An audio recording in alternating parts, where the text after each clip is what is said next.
There's a new CNN poll just crossing this morning. 55% of Americans support Joe Biden in the general election matchup.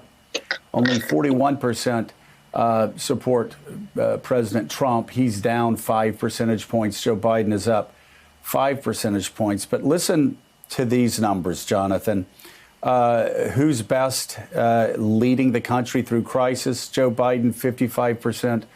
Donald Trump, 41%. Who's best handling the coronavirus? Joe Biden, 55%. Donald Trump, 41%. And then the question, and a critical question for White House staff to get their arms around, that the president's culture wars, the attacks against the marchers, the law and order approach where he's actually aping Richard Nixon and what Nixon did in '68. 84% of Americans say the protests are justified. 84% saying the protests are justified. So these numbers, top to bottom, looking very bad for the president. Do they have a plan moving forward to turn the page? They know they're facing extraordinary electoral headwinds right now, Joe. My colleague, Zeke Miller, and I just have a news story that's out this morning looking at exactly this. The president's team knows they're losing. If the election were held today, he would be defeated. And what they're particularly concerned about is that the events of the last couple months, as you just outlined, the pandemic and then this national wave of protests against racial injustice has done something that Joe Biden himself was struggling to do. Excite portions of the Democratic base, particularly young people, for Joe Biden. Now, of course, we know that young people don't always turn out to vote, but certainly if you look across the cities and anywhere from coast to coast over the last week or so, there are so many young people out there really, really pushing for this cause, believing in this cause. And if that energy, Democrats hope, can translate to November, the White House knows and the re-election team knows they're in trouble. The president, they are sort of scrambling for response. They are looking for new slogans, yes, but more than that, they need a new approach. They are going to, according to our reporting, go negative again on Joe Biden, believing that there's not much they can do to, at least at the moment, to boost the president's numbers. They want to drag Biden's down. Expect to hear attacks about China, attacks about Hunter Biden, his support for the crime bill, which they'll try to link to the events of the last 10 days or so. It remains unclear whether any of that will be effective. We saw on Friday, which was a surprisingly good jobs number. The unemployment rate came down. And I know there are some questions about the specifics, but it was encouraging by any measure. And Trump's team had an over-the-top victory lap for it. And the president, with an event in the White House, Rose Garden, and so on. And they're already commissioned a major ad buy to tout that. We're going to hear a lot of that in the next week or so, trying to portray the president as this economic steward who can lead the comeback here. They're leaning into that perhaps being their best message. And I want to flag one more thing, Joe. The only thing on the White House schedule today that we know of the president is doing, he's having a meeting with law enforcement. But it's unclear what the topic is going to be. And certainly if Attorney General Barr and other top Trump officials, their weekend appearances or any sort of preview, it doesn't seem like necessarily it'll be about police reform, but rather getting a handle on these protests. So that may be a moment where the president may miss an opportunity to try to speak to those who have thronged the nation's streets over the last week. Will they be able to change the tenor, try to have some sort of meaningful dialogue with the protesters remains to be seen. Yeah, and you look at the CNN numbers here. Again, on the economy, Donald Trump ahead of Joe Biden by 5 percentage points, 51% to 46%. The coronavirus response, Biden 55, Trump 41. Leading in times of crises, Biden 55%, Trump 41%. Race relations, 63% to 31%. And Reverend Al, the question in the CNN poll, were the protests justified?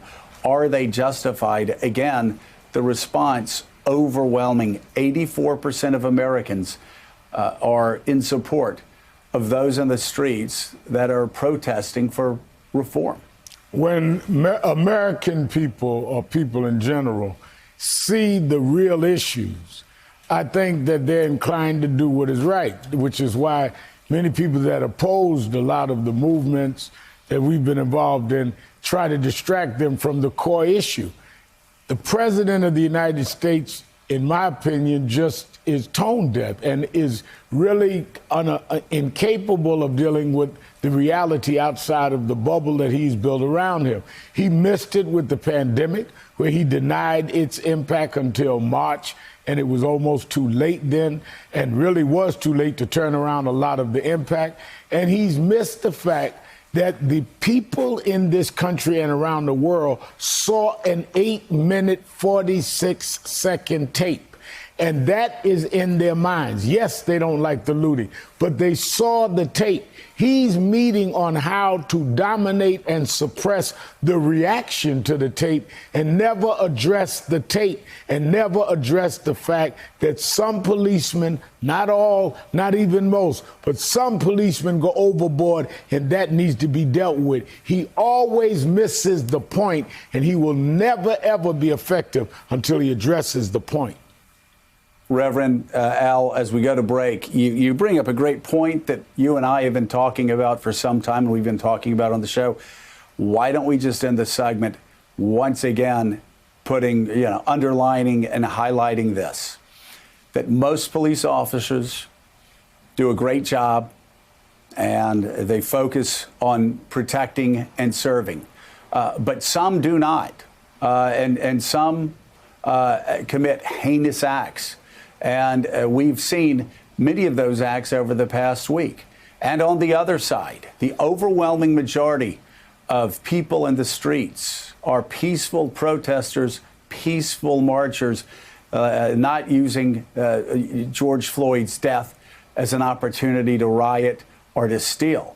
And I know in the media, we tend to get the more extreme versions of both sides. But we do have a policing problem in America. We have had a policing problem in America. We need to address that policing problem in America.